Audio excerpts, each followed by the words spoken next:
پیر صاحب یہ ذرا فرمائیے، چونکہ آج کا دن انتہائی اہم ترین ہے. میں پھر ریپیٹ کروں دیکھنے والوں کے لیے کہ ظاہر ہے پاکستان میں 8 ذوالحجہ اور سعودی عرب میں 9 ذوالحجہ ہے، تو 8 ذوالحجہ کی نسبت سے امام علی مقام کا مکہ پاک کو چھوڑنا، لیکن وہی بات ہے کہ اس موقع پر ایک سوال جو خاص طور پہ آج ہماری دور جدید کے نوجوان مطلب اٹھاتے ہیں کہ جی صحابہ، کبار صحابہ موجود تھے، ان کا کیا کردار اس موقع پر تھا اپنے آقا کے نواسے کے لیے، بتائیے ذرا. بسم اللہ الرحمن الرحیم. حضرت اقبال نے فرمایا تھا غریب و سادہ و رنگین ہے داستان حرم، نہایت اس کی حسین ابتدا ہے اسماعیل بالکل علیہ السلام. ہم جیسے آپ بیان کر چکے ہیں اپنے انٹرو میں، بلا شبہ آج ہی کا وہ دن، آج ہی کی وہ تاریخ ہے 60 ہجری، جب حضرت امام حسین علیہ السلام حج کے لیے باندھے ہوئے احرام کو عمرہ ادا کر کے کھول دیتے ہیں، عمرہ میں تبدیل کر کے، اور پھر آپ رخصت ہو جاتے ہیں.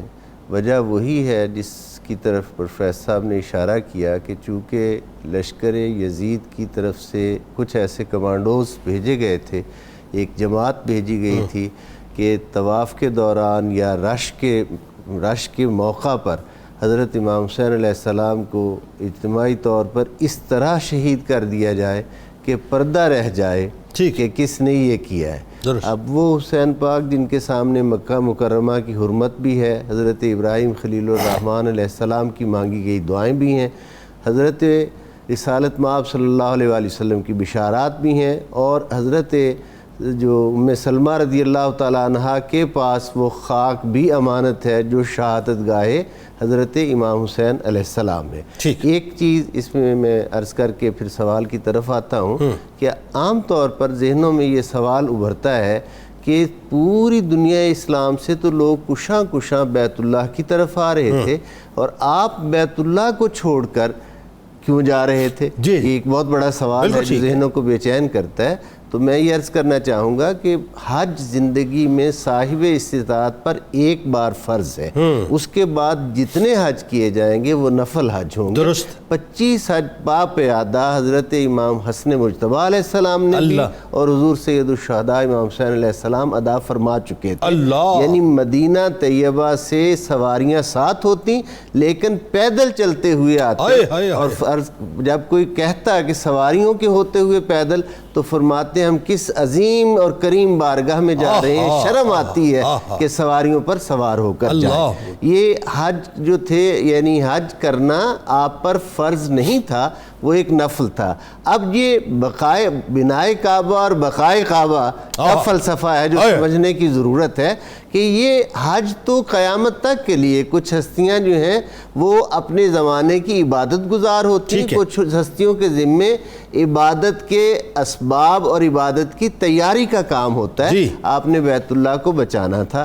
حضرت عبداللہ ابن زبیر رضی اللہ تعالی عنہما، جو حضرت زبیر ابن العوام کے صاحبزادے حضرت سیدنا ابوبکر صدیق رضی اللہ تعالیٰ کے نواسے ہیں، وہ عرض کر رہے ہیں کہ آپ تشریف نہ لے جائیے، کوفہ والے بدعہد ہیں، بے وفا ہیں. حضرت عبداللہ ابن عباس رضی اللہ تعالیٰ عنہما کی خاص طور پر جو بے چینی ہے، جس کا بار بار وہ آتے ہیں اور خدمت اقدس میں آ کر عرض کرتے ہیں، اور حضرت عبداللہ ابن عباس نے جب یہ دیکھا کہ آپ کا ارادہ مصمم ہے تو آپ نے پھر یہاں تک عرض کیا کہ اگر آپ تشریف لے جانا ہی چاہتے ہیں تو مخدرات عصمت و طہارت، ناموس پیمبر، بیویاں، بچے، ان کو نہ لے کے جائیے گا.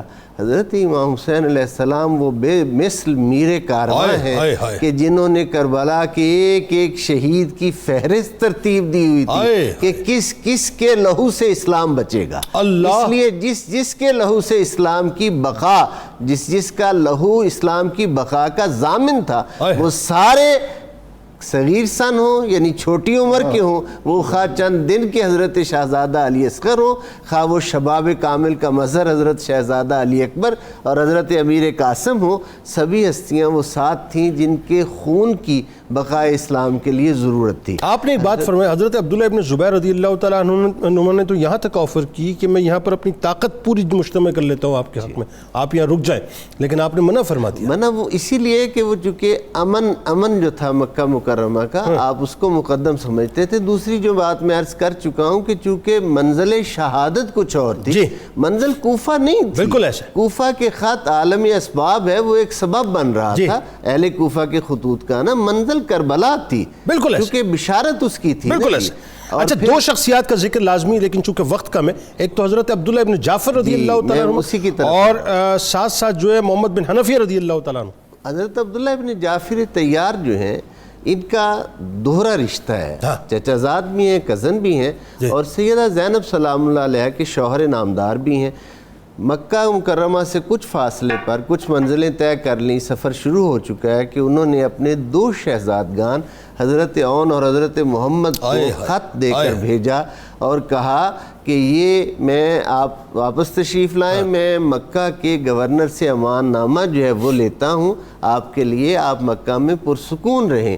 اور یہ جملہ صرف حضرت عبداللہ ابن جعفر طیار نے عرض کیا ہے کہ آپ اس وقت زمین پر اللہ رب العزت کا نور ہدایت ہے, اگر آپ کو کچھ ہو گیا تو زمین سے ہدایت کا نور بجھ جائے گا, ہدایت کا چراغ بجھ جائے گا. یعنی اس طرح آپ نے التجا کی اور پھر اپنے شہزادگان کو یہ تاکید کی کہ اگر حضرت امام حسین علیہ السلام نہ رکیں تو پھر آپ نے واپس نہیں آنا بلکہ ان کے ساتھ جانا.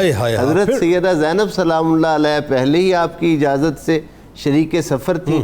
اس طرح گویا وہ جو 2 ہستیاں شہزادگان حضرت سیدہ زینب جو میدان کربلا کے شہیدوں میں تھے, جو پیچھے رہ گئے تھے, تقدیر اور قدرت کاملہ نے ان کو بھی ملا دیا کہ ان کے بغیر یہ نقشہ مکمل نہیں ہوتا. بالکل. اور پھر حضرت محمد بن حنفیہ رضی اللہ تعالیٰ عنہ کا آپ سے ملاقات کر جو زار و قطار رونا